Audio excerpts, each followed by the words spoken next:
motherfuckers are always trying to ice skate a meal.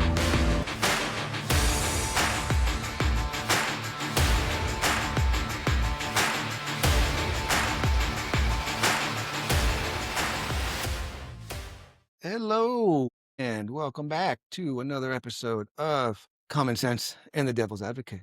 Chilling here once again with my boy Mike. Mike, how are Yo, you? I'm good. How you guys doing? You're doing wonderful. And joining us tonight is my good friend and another neighbor of mine, Mr. Anthony. Good And evening, guys. What's up, Anthony? What's up? Of thank you for taking your evening to have a nice drink with us and relax. course. So gentlemen, as I look outside, I wake up in the mornings. It's very dark now when I get up. The darkness comes very early at night. So fall and damn near winter is fully upon us. We get nice, cool, comfortable nights here. And then by noon, summer is back. But the nighttime, it is definitely nice and comfortable. What's the temperature like for you up there, Mike? Been the last couple of days?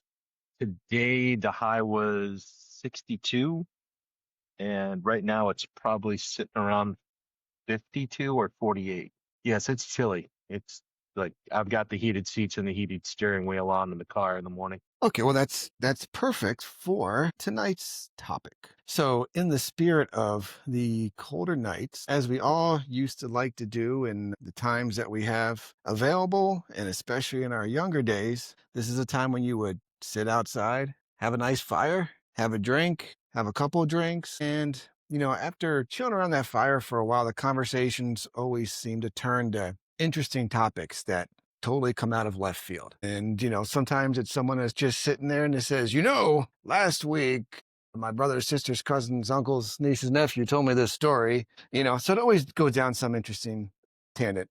And I've always found it to be fun, intriguing, and you're in a very relaxed state when you're just sitting around a bonfire chewing the fat. Can you guys agree with that? Sure. Absolutely. So one of the things I was thinking about recently that I thought would be a good conversation, and one that I think I've actually had around a bonfire before, but I'm going to caveat it a little bit. There's always that good old conversation of what would you do if you won the lottery? And you only have this conversation though, right? When it's like now approaching $1 billion or more, because it's gotten so massively unrealistic, and the amount of money you would get would just be ungodly and disgusting. So I want to dig into that topic a little bit.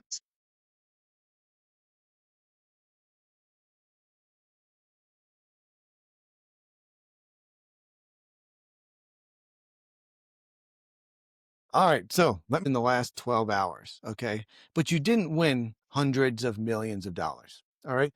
You won the small lottery. Okay. So let's say you won more than 1 million, less than 10.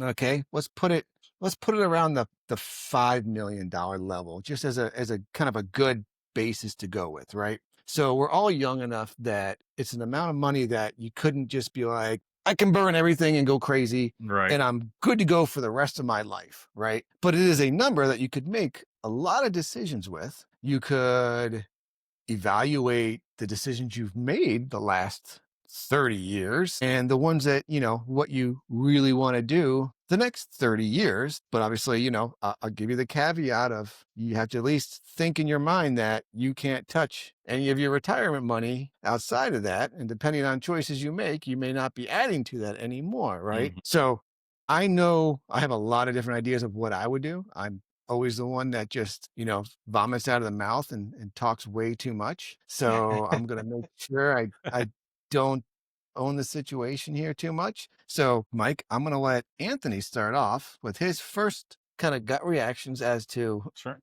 Anthony, $3 to $5 million, after taxes. Let's go with, we're not going to really confuse anybody here. Yeah. What's going through your mind? What do you think you're going to do with the money? Sure. Yeah. I mean, who hasn't thought of that before? Yeah. But 3 to 5 million is definitely not chump change, but I mean, it's something to get a little bit more relaxed, get a little comfort zone there where, you could put some nest eggs away and, would you leave currently where you're at? I don't know about that, but it would be an area of a little bit more of, I think, of ease of mind for the future, like you said. And then maybe a little bit of fun on the side too, some fun vacations, some areas that you maybe haven't thought of. Maybe a midlife car or two. Or the areas you have thought of, but you've been like, I can't do it. Yeah, exactly.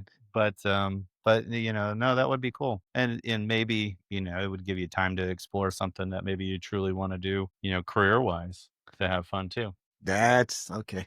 See, that's the path I was hoping to hear. I was thinking along that one. Let's come back to that. Mike, your first gut reaction. And let's pretend our wives don't know we have this money yet Right. when we're making these conversations because the money's already spent. Yeah. All right, so the money's already spent, huh?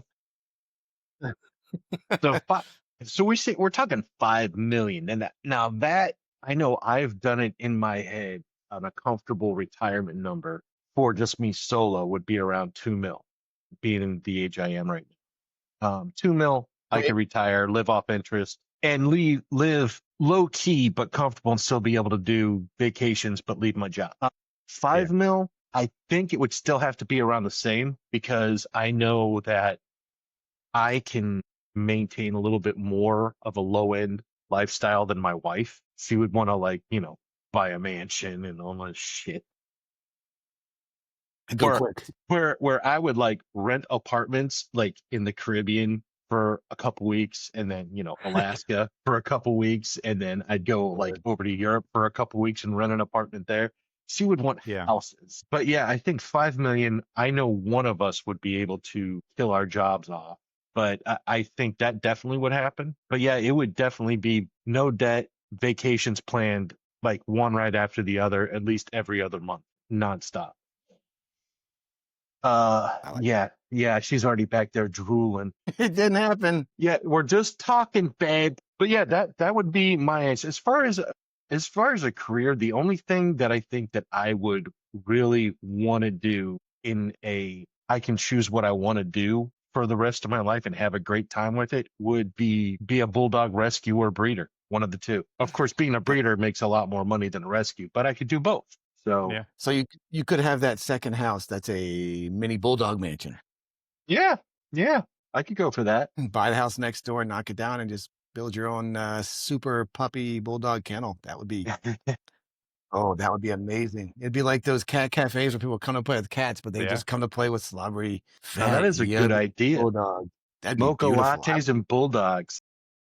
Mike, I would do that all day long. That would be a blast. So I like What where you about go with that. So I would, when I look at this and I look at, people like us that are, we're not midlife anymore as far as what we have, as far as working career, but, we're obviously not at the tail end of it either. We've still got, 10, 15 years before we could, truly burn into anything that we've been planning, so far up to this point in our life. I would be very similar to start off some of the stuff that you talked about. And whatever debt that's still outstanding, that would not exist anymore because the goal is to not, screw it all up, right? Now you put a little bit aside, okay, whatever the kids decide to do education wise, don't have to worry about it. Or their first house, Yeah. they're going to have a great down payment if they go not the schooling route. Okay, that's the easy one. And, that's not enough to burn away enough of it. So you don't, we wouldn't have more than enough left to live on.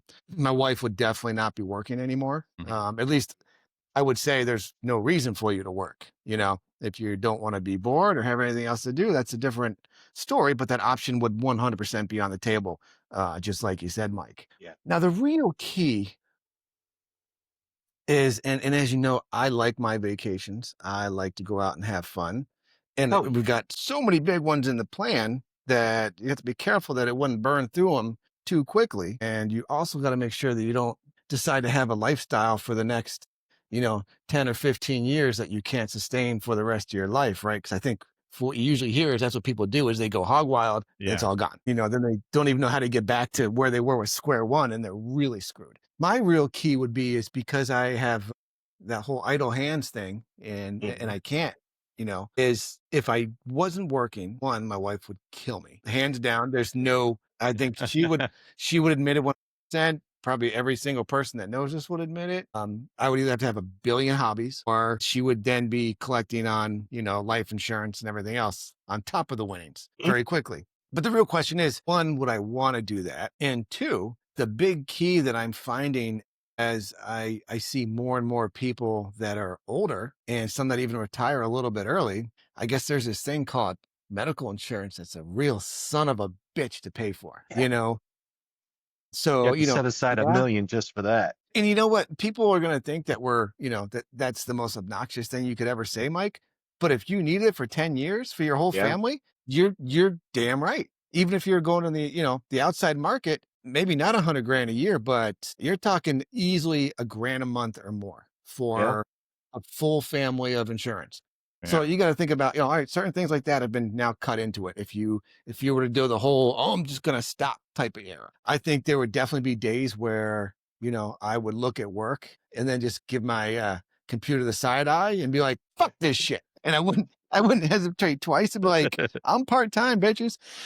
Or personally, I think what I would really do is I would sit it down because I'm a very logical person when it comes to writing down bills and, going through all that. We've gone through the stories on a couple other episodes, Mike, where we've talked about, how when we were younger, we weren't raised with, born with golden spoons in our mouth. We know what it's like to kind of, to pinch pennies and, and have fake Nikes and actually not even have fake Nikes, but, I had Spaldings. damn right. I had Spaldings, baby. Bought them at Myers. I had Top Guns. Tried some Top Guns, bro. Whoa. Well, have you ever seen those? Kmart special. Mm-hmm.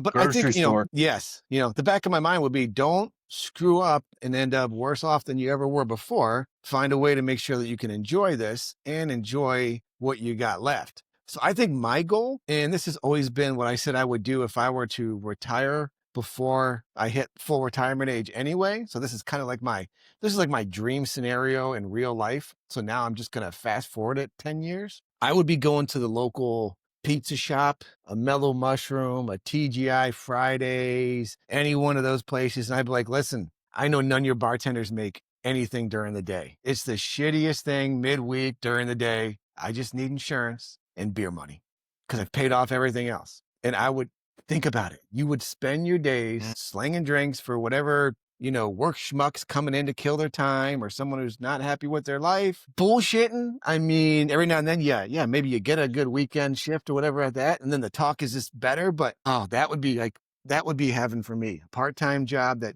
just gives me enough for my bourbon, covers my insurance, and I get to interact with people all day long. I think like that would be key for that good time frame to get me until Medicare and, K kicks in and, and all that.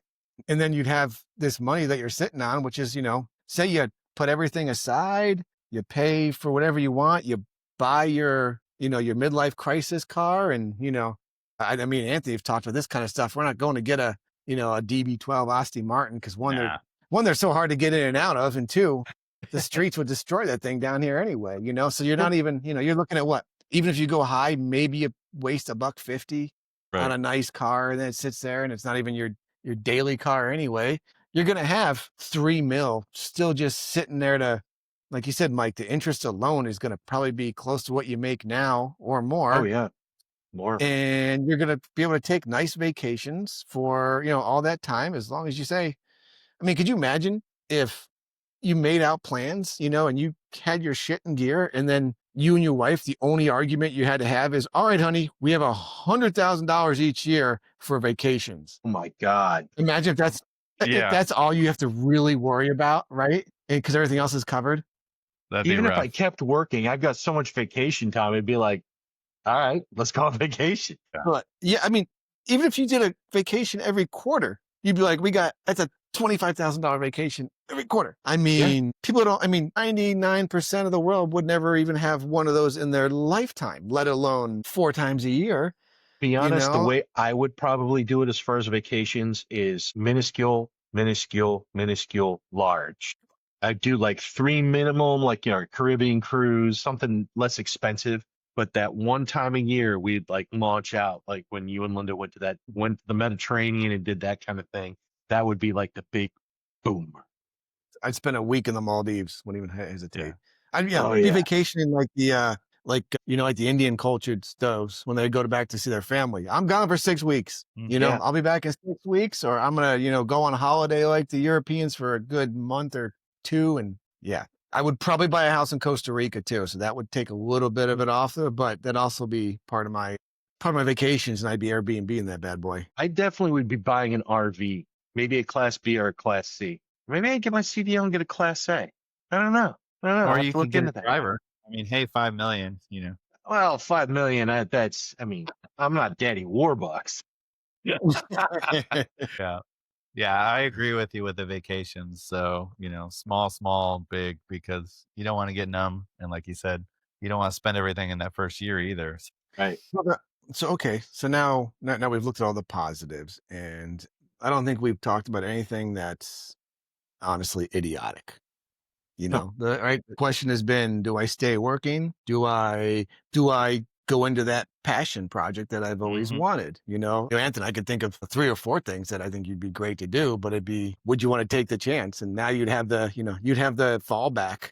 Imagine that, actually having that fallback to say, I'm going to go try X. Yeah. And worst case scenario, I got to figure out what's after X, but the bills are never an issue. That would be, wow, that would be awesome. Couldn't even imagine that. I can. I can, 100%. I like that you have an idea. You would never go on vacation because your vacations would be playing with puppies all the time. Well, not necessarily, because I would hire my son or some of his friends. They would take care of the dogs so I could enjoy my vacations. And of course, I would have a whole app with like 300 cameras so I could see the dogs at all times. 24/7. I mean, I'm not a perv or anything, but if you get lonely, your wife will I like checking out bulldogs. I mean, it's just my thing. They're cute and fuzzy and lovable. I miss your bulldogs. They were so much fun. Oh, God. I know one day I know there'll be another at some point in time. It will happen. Oh, yes. It will happen. So what happens now? Now let's look at the negatives of this shit that could happen, right? Because it's not an extravagant amount of money. How do you handle this in a way that your family doesn't find out and come calling for cash? I want some of this. Hey, what can you do for me? What do you think, Mike? How do you hide it? So I'll start this off. So hiding it's not hard because as we talked about family and stuff like that before, one of our earlier podcasts, it was I don't have a real tight knit end. And my wife and I would be pretty skimpy on who we would let in to that circle. Our brother, her mom, obviously, and my parents. But my parents are already retired and they're already good to go. They've been fortunate enough to save 30% of their income throughout their entire marriage. Wow.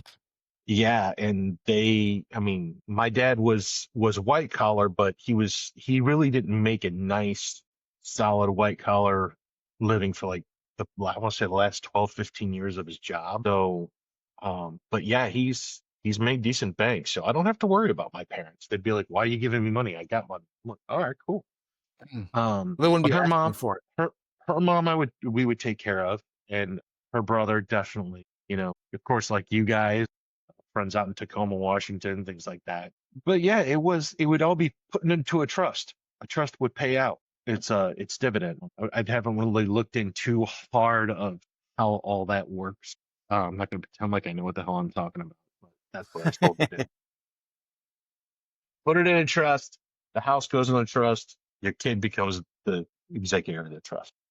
Kid goes in the trust. Yeah, put the kid in the trust.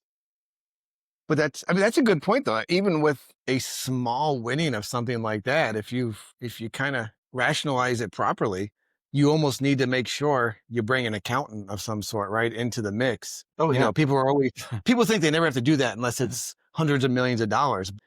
I mean, shit, you're thinking about it in a way that my mind didn't even go there. How do you, I thought the interest, yeah, of course, obviously that's thing. But well, guess what? You take 5 million and dump it in a bank. If things go sideways, it's only insured for 250. So you can lose a lot of that money really fast. Right. I guess you can put it in 10 different banks. I don't know how that works, but the real key, right, would be how do you bring someone in that could show you how to properly diversify it, how to keep it safe, right? How to set up things like a trust for, hell, even I think, I'd always thought if I won super big, my goal would be set something up so I get give me a give me a percent that is my nut to go crazy with, and then set up a, an allowance, a monthly allowance for myself that'll last for, into my children's, ages, which is kind of what you would want to do with something like this, right? Because if you Yeah, went that route, you definitely would want to build a legacy out of it. Anthony, what would you do with this 5 mil? Yeah, I mean, obviously, yeah, I got the 3 kids, so like you said, I mean, the trust is a big one because you want it secure just in case there. But I don't know. Keep it pretty close, Help help my mom out, maybe my sisters or whatever else, but besides that, I don't think too many people need to know. Yeah. Let's just call Overall, that the lovely things of non-disclosure agreement. yeah, exactly. right, Oh, right. overall, it would be, it's not 100 million. So it is something for the most part, you're going to live your life pretty similar to day to day on how you're currently doing. So I don't think a ton of people need to know. And after a while, I mean, you've seen all those shows and stuff like that, where if everybody comes in and they all hand out some, it'll be gone quite quickly. So, Oh, yeah. especially with another 10 to 15 years of retirement before retirement. Come on, man. I got like 6 great ideas. We could turn that into like 150 mil within Yeah. 3 weeks. Let's go to Vegas. Anthony, come Right. on. I mean, we could, if one of us won, maybe we could all work for each other or something like that too. Hey, I'll wash your boat. If we're smart. No, with Mike, it would be I'll wash your bulldog's butt. Yeah, But, I don't know about that. It depends what it pays. I'll pay you $15 an hour to white bulldog. Yeah. Oh, I'll send my kids. Yeah. But yeah, I do wonder how much people would actually come out of the woodworks looking for handouts on even a small amount. You'd have to, Oh, I'm sure. it's not the kind of, we're not talking about the kind of money where you'd be in the news or anything crazy for that, right? So it wouldn't spread, but it's that all of a sudden someone's like, hey, what are you driving a new Corvette for? That's a nice one. Yeah. That's something that I would keep underneath its heart. If I decide to get some monstrosity, I think the only thing that would give it away is, I would have, a brand new laid out Forerunner and throw about 25 grand into a lift kit and turn it into an Overland or some crazy shit like that. But that would be my toy. I'm not into because like you guys said, getting out of a DB7, it's going to be a little bit trying in our age. Yeah. Tuck and roll, right? Yeah. I actually have a guy at work who has a Corvette Z06. I think it's a 2017, 2016. It was one of the last years before they came out with the mid-engine. And watching him get out of that thing at 60 years old I feel sad for him. It is a sight to see. It is definitely a sight to see. The man needs butter and a pry bar. Love it. Needless to say, he doesn't drive that much anymore. Yeah, I can believe that. So what are the downsides? What are we Downsides? missing? Yeah, there's got to be. What are we missing? So the downsides is losing focus of gratitude. I think a lot of people, when they come into a windfall of money, don't respect it and don't realize what they have in front of them. And greed takes over, and the whole flaunting of what I have sometimes can get infectious. I think the downside would be losing focus of gratitude and how fortunate you would be to have something. Forgetting where you came from on top of, yeah. Right. Looking a gifted horse in the mouth, not, still getting bent out of shape over stupid shit on Facebook, things like that. I mean, just live your life day to day and take a gasp of air and just be like, now I can take a gasp of air with $5 million in the bank and laugh your ass off happily because you get to enjoy it. How much less time do you think you'd spend on Facebook? Imagine your phone would be like, fuck it.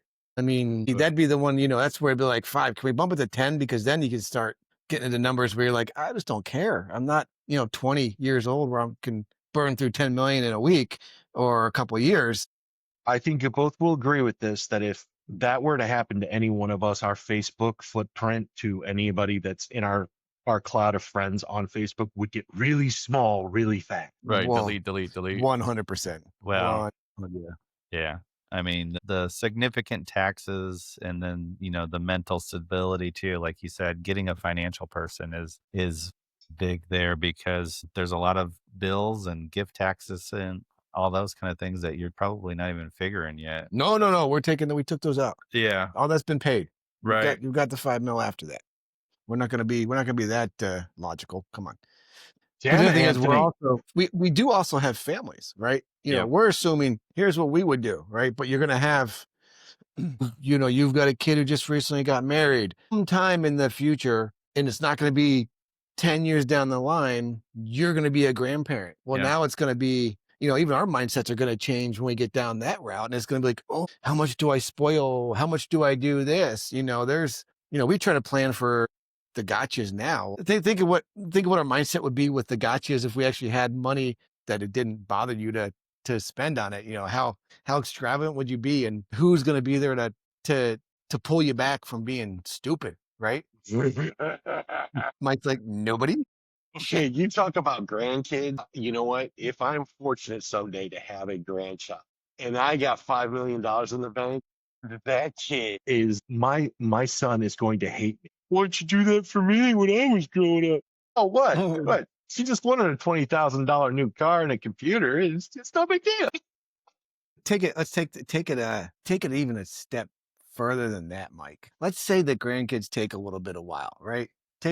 It takes a while before you get them in there, and let's say they hit that age where they're ready to be fun. So you're not just babies and cutesiness and all that stuff, but you can actually go do stuff with them as a true grandpa. And now you hit that point to where you've got this money, so you've already planned all that fun stuff. Well, now everything you've been planning your whole life for retirement is now coming up to be spent. And then you got that thing that they say is going to go away, Social Security, and those checks start rolling in. It might not be a ton of money, but now this is money that it would literally be the epitome of fuck you money, because you don't need it if we've made the decisions we've talked about and not gone the route of, wasting all of it. We would be set, and you would be the young, let's say you're a 62-year-old grandpa who now has had all this no stress, so you're like in great shape and healthy. My God, think of how much fun you could have with grandkids at that point. You want to go swim with the sharks? I heard of this hotel called Atlantis in the Bahamas. Let's go for the weekend. Mhm. Yeah. Papa got his allowance for the month. Who wants? Yeah, I would be that dude. I'm like, what do you want to do this weekend? Oh no, I saw this thing called the pyramids. Let's go. Right, Grandpa, I want to go to the beach. Which one? Yeah. Throw a dart. I mean, imagine that. Never even thinking about that route, but imagine the differences that it could do in your life for that kind of stuff. Take out all the stresses, and now all of a sudden you're like, all right, all my stuff has been paid for. Everything I've ever saved up for eternity that I was supposed to live off of till I died is now my funny money. Oh yeah. I think I agree with you 100% on that. The ability to create memory chains with the people you care most about would be epic. Beyond a doubt. It would be, you would be able to talk with someone about a vacation and see that look in their face and be like, Oh yeah. let's go. You haven't gone to do that. Let's go. Every person I've taken to Costa Rica, it'd be like, who hasn't gone? Guess what? Y'all going. I'm just sending tickets out. Everyone I know is going to learn how to surf, even if you don't want to. Doesn't matter. You'll do it drunk. Calm down. I'll hire a lifeguard, Yeah. You can pick up some good hobbies though too, things that you want to do. And we talked a lot about vacations and different ways of spending money, but kind of got my mind running on different hobbies that you could try. Oh my goodness. You could be a gardener. You could start your own small landscaping business, your own plant you could start those kind of things without having to make them huge, because it wouldn't have to replace everything in your life. It could be You could pick up fencing or, like you said, woodworking. So let's fine point this just selfishly for a second. Now let's go to what's the first toy you buy. Now mine would be either the Lexus or the new 4Runner. And I honestly would drop about anywhere from 20 to 50 grand on it, getting it off-road ready. That would be my toy. Some people are like, oh, I'll buy a Ferrari or I'll buy a Corvette. And it's like, dude, to each his own. Some people are car guys. Me, I love my 4Runner and I will always love it. And I want it. But what would be, Anthony, what would be your mad money toy that you're just going to walk to the store, dealership, get online and be like, I'm buying this and I don't even have it? I've always liked Porsches. So, one, Nice you know, choice. they're a fun little car. You can't fit a lot of people in there. Everybody want to ride with you, but they are a cool car that I've never really explored because it's been out of range. It'd be fun. So in your case, you could get yourself a Panamera and Yeah, then also get a 911 turbo just for yourself and your wife. And exactly. everybody's happy. One for the And, family, and then one for just Colette and I. Yeah. right. And for family night, you get a Porsche Cayenne for off-roading and put some 33s on it. Oh Yep. my God. Too I've funny. seen it. All right, You know, Joe. honestly, I want to say that I would go stupid and go the Aston Martin route, even though they lose their value the That second does not matter. you look at it. But in all honesty, Does not matter. I think I would get a 100% loaded Lucid Air because they are. Those I are don't know if you fine. ever looked into them. They are like the epitome of electric sex. And if I'm not commuting anywhere, it means I'm not driving very far. That means you'd be sitting in the quietest. They're supposed to be just balls out amazing. And you can get them. They're expensive, but you can really go up. You can go. I don't need Bentley level, but I want, Oh, if you want Bentley level, get the Lucid Gravity. That's the only way to go.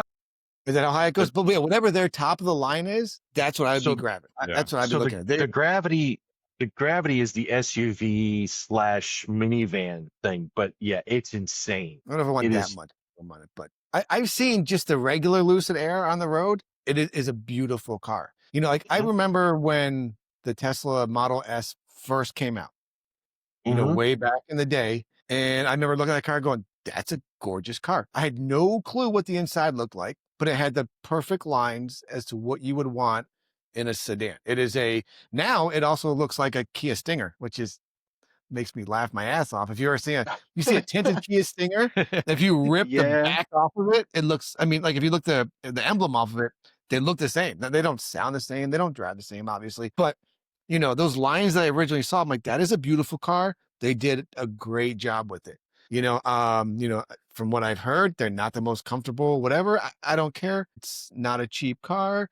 I think it is pretty on the outsides, but everything I've heard, seen, everything about the Lucid is that it is a beautiful ride. It's comfortable. It is made for, what you want on that. So that would I think that's where I would go. It's something a little bit different than I would have ever thought of before. And then I would just keep, I would have to keep a Jeep out there because I ain't driving anything else on the beach. Yeah, that's true. I need my beachcomber, but yeah, I would want something that I would not be afraid to get in every day and drive it out to wherever I want to go. And that would be the problem with going with the high-end Italian. Look at what I got. You don't want to, Can't go everywhere. yeah, you want to take it out a little bit. You want to show it off, but then you want to take it inside and wipe it down with a diaper, right? Like, Ferris Bueller, God, I would love to have that. What Ferrari was that? It was 67 All or right, something. California. It was, imagine driving around in one of those. Oh my God.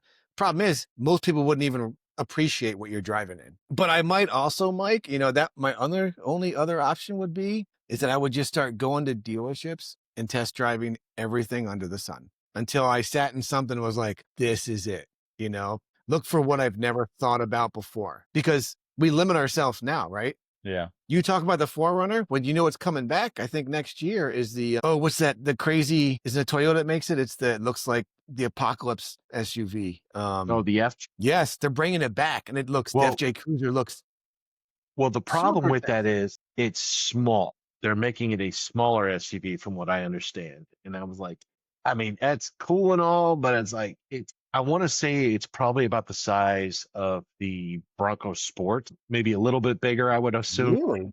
That's shocking. Yeah, I think they missed a boat, but they're looking for an international market where people will actually be able to utilize them on smaller streets and stuff. So I get it. Yeah, it's definitely not going to be the size of the FJ that was back in 2014 before that got canceled out. But Okay. yeah, Okay. I got excited and I could see myself in one, but at the same time, I'm like, you know what? If I got that kind of money, I might go to Lexus. and put 35s on it and it'll live. Okay, so we've talked about all these, we've broken this down in so many different ways. We've talked about how we would extend our life, how we would enjoy everything, how we would try to, make something that could be, I don't want to say legacy, but live on for our children and move on. And I don't think, which is awesome to hear, none of us said anything stupidly obnoxious. We would all have a splurge. I think we're going to admit that no matter what. I know I would. I think the goal would be to limit your splurge and know where you're going and just assume that's gone money, right? So now here's one. I want to add in one more thing before we take this too long. But we also all live where we are now. We have neighbors. We live in an area where you can see the house next door. You interact with some people based on where you're at. You get this influx of money. You have no house payment. I know, Mike, I'm not going into the story, but I know you do have a little bit of emotional tie to the house that you live in. So this question is going to be a little bit tougher for you than it would be for, say, me and Anthony. I But feel where you're going. do you stay where you're at right now? Do you move to a little more space? Do you get out of, your realm a little bit? So What's your thought on that? So I'll start with this one. Me, keep the house. It's the house I grew up in, and my son is obviously becoming adulthood, so it would be his house, and we would keep it underneath. We would keep it underneath the envelope because it's not that valuable of a property. I mean, it's definitely a hell of a lot more valuable than it was 10 years ago. But yeah, I definitely would keep it. But if I want to stay married, Joe and Anthony, if I want to stay married, I definitely will be moving to a more spacious, grandiose facility for my wife and I's choice of domicile. But you won't be down in the villages, with the upside down pineapple looking for frisky old ladies, right? You know what? I don't know. That would be a decision for Angela to make. I would just have to reel her in for clarity and boundaries. So we didn't do as we discussed earlier, blowing the wad all at once. It would have to be maintainable. Okay, before I move on to Anthony on this one, I'm going to ask you, and I can ask you this because I know so much about you. Would you leave the Midwest, knowing your wife and all that? And again, you're keeping the house in the family, so obviously that would mean there would be a room in that house that you would always have a key to get into. Let's say you decided that the work thing is going to be, or even 5 years down the line when you can be like, I'm done with work. Would you leave? I know your wife would in a heartbeat. Your wife would buy the house next door to me if she could. Oh, yeah. Would you leave the, how do I say that? Not arid temperature, but the northern swings of coldness. The Midwest, the upper Midwest. Yeah, I definitely would consider it big time. Only because we would have the financial faculties that if I had to make it back to, my brother or any of my friends up here or my parents. Yeah. In a stint, I would have the faculties in the wherewithal in my pocketbook to be able to get to them as soon as I possibly could. I get that. I like that. That would be important to me, is to have a fast A track to the people that are important to me. But yeah, and I guarantee you, if like say we decided to move down towards you and Anthony in the South, my parents would be thrilled. They'd be like, "Cool, we're coming down for a vacation." Mike would be like, "All right, listen, these houses with 2 air conditioners, we're gonna 4 that bitch. I need to be able to make snow in one room of my house. All right, but the rest of it's perfect. Can you guys air condition your outdoor lanais? Yeah, get the please. chiller on the pool. That would be nice. You can get chillers on a pool, Mike. You can make that pool as cold as you want in the middle of summer. We'll get some with a glycol cooled bricks around the pool. That would be amazing, actually. So, all right, Anthony, do you think, we live in a, not to put anyone on the spot, obviously, right? Yeah. We live in a slice of paradise here, but we do, again, it's all of us, we do live in a house where we have neighbors close by and all that, the fun that goes with having an HOA, let's just put it that way for lack of a better term, right? You live in an association, there are rules you still have to follow. Do you stay? Do you go? Do you, as Mike said, do you keep the house and make it a part-timer? What do you think there? Because that's I think that might actually be one of the things that could change your life more than everything else we've talked about. Hmm. Because you're potentially uprooting, even if it's only a little bit, right? You could be uprooting part of what your norm is and changing it out. What do you do there? Yeah, absolutely. So I'm with Mike. So I definitely think keep the house. But I was born in Michigan, lived in Michigan and Ohio. So I don't know if I'd go back to Midwest, but I would actually probably get a house out west. So total different landscape. So mountains, Nice. lots of Oh, land, quiet, and totally different than a neighbor, 2 feet from your doorstep there. So of really just having that land and that peacefulness and a total different outlook and total different weather too. But that's just definitely something we don't have in Florida is it's just flat. So so yeah, having some hills, the mountains, and a different yeah, landscape and different weather, yeah. and be able to enjoy that with a family, I think that would be cool. So I would look for somewhere out west. I've never lived there, and I would love to explore that. I And like that. and I like that. a, a drunken thing to chew on. We could get like a nice little uh family of investors into a nice plot of land. I don't know, in a place called Alaska, and all of Yeah. us could like do our own private timeshare with each other. Oh, I now Mike's got definitely. all of us winning the lottery together. Yeah, exactly. That Well, would be no, way maybe. more of a fun conversation. We So all that won. would be a plot of land in a beautiful area. I mean, granted, it would more or less be off the grid and rustic mostly, but Hmm. still with the creature comfort. And we would just have a timeshare with each other. So like, I'll take the month of July. I'll take August. I'll take June. Yeah, Okay. I see where you're going with it. You're time sharing it I love it. because the thing is, if you were to go and have a second house, even if it was your main house for 3/4 of the year somewhere out there, you might have the financial ability to get back for a family member if you need to, but you can't do it as quickly as you want to. Mom or dad is going into emergency surgery. You might have 12 hours. If you're out in Anchorage, guess what? You might not make it back.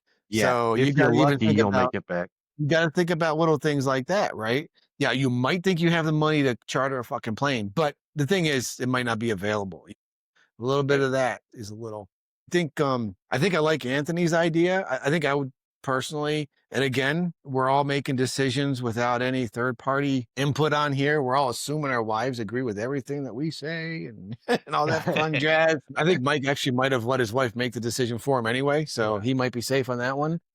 I Yeah. think I would would try to go the route of multiple small houses. I like where I live. I think we're in a spot it's not a normal portion of what you expect for Florida. The people are great. I love my house, I love my neighbors, I love my friends, but I do love the change also, like you're talking about. I think it'd be great to have a place out in the mountains out west where you could go enjoy the snow, enjoy the slopes, and enjoy that. As I've always hinted on, and I wouldn't hesitate in the slightest bit, I would, buy a place out in the Caribbean, probably in Costa, because I just love it there so much and know Yeah. people, so you'd Sure. have, but again, these would be places that I would probably also make them write-offs. They'd be Airbnbs or, some sort of a way that I'm making money off of it when I'm not there. Yeah, Oh I mean, because yeah. imagine it's almost like we talked about with, say you've got 25 grand for every vacation every quarter. Well, imagine if you had let's say 4 houses and you were like, all right, we spend, these 4 months here or these 3 here, these 3 there. And I mean, yeah, you could, and really think all goes back, Mike, to that. If you're smart, the quality of life you could get out of such a little bit is amazing. We're A not talking small hundreds of fortune of millions. 5 million. No, a small fortune of 5 million, knowing that all of us know what the rat race has been. I think grabbing onto what we go back to, that gratitude and waking up with that clear breath of fresh air every morning. Mm. I think that definitely would have an ace of spades in our brains almost every single day, other than Yeah, life trauma. But I right. think that would be the epic mindset for most of us. And I think we put it at a level that high, but we could take it down to a notch. You could honestly cut it all in half, and it would still give you that ability to be less stressed out, more, the real key, I think, with kind of looking at pieces like this is everybody sees having a huge influx of money. A rich uncle dies you didn't know about, or, hell, your parents are worth way more than you expected. And you get past the sadness of them moving on. And you're like, whoa, didn't expect that check. Holy shit, that's a big check. Moving on. And you're kind of like, in a dream scenario, I would hope that we would all be smart enough to use it for that proper peace of mind so that we can, you know, not be stressed out for what we have left and really enjoy it. We go through the rat race. We all work. I don't have to do it like you two, but you both wake up at dark 30 to get up and go to work. I don't know. I want to say I don't know how you do it, but I do know that back when I traveled, I had to go out and do whatever at night and work my ass off during the day and wake up at whatever hour we had to. And once it's in your mindset, it's your psyche. You do it, right? But Damn right. imagine it would be amazing to just be able to have that weight taken off your shoulders and be able to just kind of not unwind, but be just less stressful. We always want to look at everything as in what's the big picture that I win so much money that I can do anything in the world with, right? Well, I think the ending point on my end would be, even if it was the 5 million, I enjoy my job. I've got a great crew, and none of them pay attention to this podcast. So I'm not just trying to grab favoritism. So they suck. I do have a great crew right now that I have underneath me that I get to steer the boat for at my job, which, by the way, I've just completed 28 and started my 29th year at, which is Wait, Anthony, hold on, wait. very 9, Anthony, what are you at? 7 here in a second. Jesus, you guys suck. Oh, do Yeah. we though? Technology, we move around a lot. I can't take this. Yes, Yeah. you Part of my do. life. Yeah. Sorry, But, Mike. We interrupted.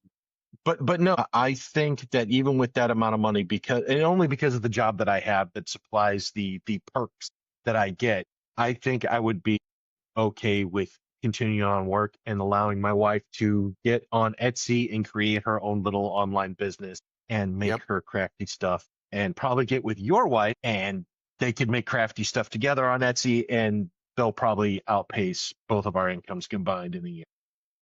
So somewhere in the middle, we'd get a Etsy crafty crap house for them to spend their time in. You know what? We'll both, we'll get in on that. And they'll have a warehouse. I'm thinking Bardstown, Kentucky, right outside of across the street from Buffalo Trace. My liver would hate me and I would not live much longer, but it would be the greatest 3 years of my life. Hey, you could do a part-time job doing tours there. Oh my God. Oh, that would be heaven. That would be great. I think we do it for fun. 1000%, Mike. That's the key. But so I'm gonna wrap this up on us here, right? So I think the real key, and the takeaway of this is it's fun to talk about what would you do in X and YZ scenario. It's always fun to talk about what you do if you came into money, if this and that happened, if I could go back and invest in Apple when they started, I'd be so rich, but we had the conversation not about hundreds of millions of dollars. We're not talking about Bezos money. We're not talking about Musk money here. We're talking about slight changes that would not alter, but just help direct what you would do for the next 10 to 15 years while you're still planning what's going to happen after that regardless, right? So just, when you're thinking about that kind of stuff, remember, these are all things that are actually not that far out of your reach. Nope. I'm not saying they're easy, but you pinch a little here, you save a little there. We might not be able to do it tomorrow because someone's handing us a big fat check, but there's nothing that says we can't do it in 5 or 7 years instead of, 10 or 15 years. Right. And, it's just put your mind at it, make that decision, think of those things that you'd want to be able to do. And then, if we tell ourselves when we want to be able to do it, that plan can be there. And, I think the key is I love the fact that most of what we talked about were things of how we would get more out of life and not, how often did we talk about things? We didn't, right? We said, what's the one thing? Okay. Yeah, we're men. We would have one splurge. Damn right. Oh yeah. I'm a realist, but we all took it down to what were those experiences that we would have with ourselves, our friends, our family, and all that. because that, like Mike, like you said, that's what you leave behind. Legacy isn't money. Sure, they see the money for an instant, but it's the memories, and all that kind of stuff. And it's pretty cool what you can do with a little and what you can do with a lot. And if you think if you want more, it goes back to, was it just last week, Mike? The hustle mentality. A little bit of extra hustle goes a long way for the long term. And damn you, Alan, he was supposed to actually join us today. We were going to make it a or a quad. We were going to have our first hat trick, but he shit on us. You're getting steak face, Alan. Yes, we'll yell at Alan next week. All right. Listen, Mike, is there anything you want to add to this before I close this out this week? No. It's definitely a good place to leave it. Legacy is more than just the dollar sign, and I've had a lot of wine and brand. That's an interestingly scary mix. Well, I hope you make it to work tomorrow. Anthony, any thoughts? Oh, well, first of all, thanks for letting me join the crew here for sure. So I've had a great time. And like you said, it's making the memories. That's the big point. I mean, you can make memories with 3 to 5 million or 3 to 5, $3 to $5. With your family. So, that's the big part I appreciate the time today and looking forward to maybe joining you guys in the future. I think we'll gladly pull you in again. And, I'm going to add that note on what Anthony said really quick there. I think you guys just summed it up perfectly. And with everybody else out there that decides to listen to this, it's all about the memories. Money's great. Money's fun. You buy things and you realize not too long after that they're just things and they're useless, or not useless, but you forget about them, and all that. And it really comes down to what really just clicked me right now is you said 3 to 5 million, or I joked with $3 to $5. We have a thing coming up in a very, very short amount of time going on in our neighborhood. And part of the ritual that me, Anthony, and our wives have after this massively drunken event, we do not get drunk. We always have a sober person. Yep. Calm down, people. But again, one of the things like that we do that we enjoy this is probably 4 years. This will be the 5th year I want to say we've done this. Yeah. Is we have this wonderful thing in our neighborhood. We have a blast. We get out there. And Mike, do you know what we do? Usually about 11 o'clock at night afterwards. Makes you feel like a college kid again. We get Taco Bell. Oh, dude, it is amazing. And it doesn't, they just built a new one. It's not too far from us. So actually the drive is, there were times where we showed up once, Mike, all in like Day of the Dead gear, face paint and everything at a Taco Bell at 11:30 at night. And they're like, I just have to ask, does anybody get a chili cheese burrito? No. This but year might be the one. That sounds delicious right now. Damn you, Mike. Dude, you got to get a chili cheese burrito if you're messed up.